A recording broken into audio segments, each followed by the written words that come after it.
It's the story of Dietrich Bonhoeffer, one of the German World War II heroes, who had the courage to speak up when the German church was taken over by Hitler. And in the process, lost everything he ever had, but also saved many lives. Bonhoeffer took on the world. I mean, he was not afraid. He was very courageous, despite the fact that everybody was against him. And it's about resistance, humanity. It's a story we should keep in mind. Manu and I have always been fans of Bonhoeffer. We couldn't believe a motion picture had never been done about this man. We began the journey then, 10 years ago. The first thing we needed to do is to get a script written. Todd's amazing. Here's someone who really understands Dietrich Bonhoeffer at a heart and soul level and can tell the story from his perspective almost as if he were writing it himself. What was so interesting for me was that Todd didn't write a period piece. I was looking for an actor in their 20s or 30s, a German actor. So I reached out to a German director named Emily Atef, and she wrote me back, Jonas Dassler. He's just got this wide open soul that was available for an invitation to getting to know Dietrich Bonhoeffer. And he has surpassed my wildest expectations. We need to let the world know what the Nazis are doing to the Jews. And if the church does not speak now, we will lose our voice for 100 years.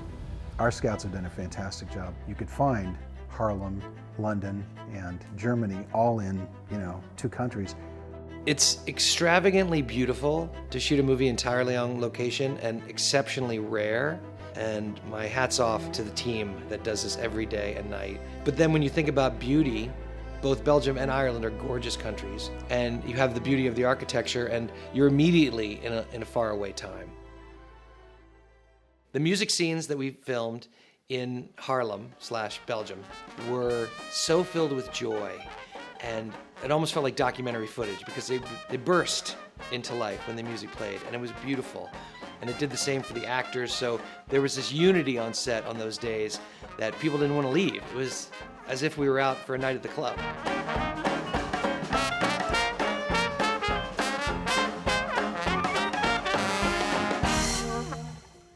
We have this proverb in German, the fish stinks from the head.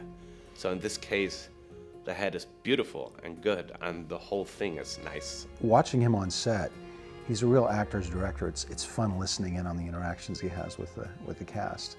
He's such a nice and warm and decent personality. It was such a nice atmosphere to prepare, to work, and it was like a really safe atmosphere. He has surrounded himself with some of the most talented department heads in the business.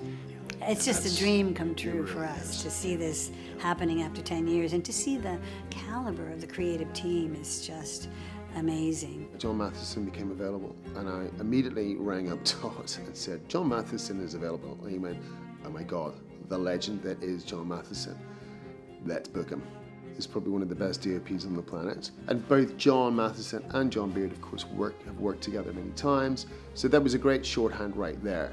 And because we had very little time for prep, to get 2 people of that level to work together and just kind of, do that was very helpful. And they've just pulled it out of the bag. I mean, they've done a special job on this film. I may have written the script, I understand the character, there are many things that I can bring to the story and how to direct the actors, but I can't tell you how a room's gonna look before it looks that way. He could imagine it lit the way he was gonna light it, he could see it for what it was gonna be, I was just seeing it for what it was. That's why we need each other.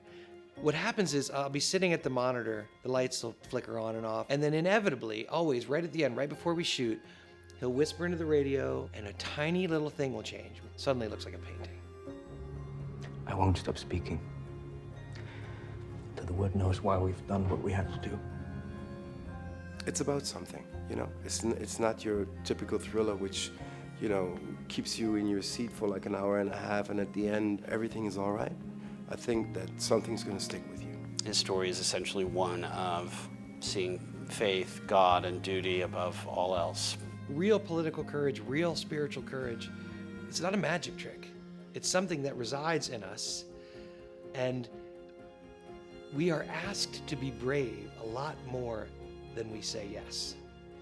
So I hope this movie encourages people to pursue things that take courage and then be open to being courageous. It actually feels meaningful to tell a story that I really think people should hear, and he deserves to be remembered. That's, you can't say that about a lot of things you read. This is a movie by us. It's a movie by everybody that came. And if you do it right, if everybody is allowed to be as good as they are at their particular job, that it knits together into a tapestry that hopefully works on screen.